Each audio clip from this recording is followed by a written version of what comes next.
रामकृष्णारी आज आमचा जिग्नेश बाळ आम्हाला भेटायला आला. मला फार आनंद वाटला. आमच्या लाडकी मुलगी अपूर्वा तिच्या मम्मीच्या दवाखान्यासाठी आले असता आमचा जिग्नेश बाळ एकदा रामकृष्णारी बोला. रामकृष्ण शाबाद असू दे. मटण खाताना पण रामकृष्णारी चालतं. लय जोरात चालतं ते. तर अशा प्रकारे हे सगळे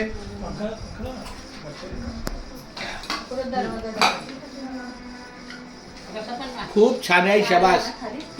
असे चारही जण बसलेले आहेत आणि मी मात्र आपल्या शेवटी रामकृष्णारी करायला इकडे शेवटी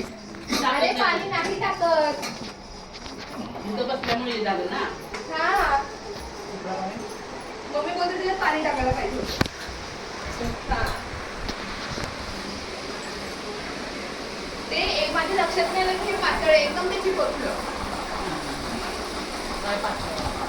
अगं हो माहितीये मला मिक्सर मधलं जे होतं ना हे सावकाश झंझरीत आहे.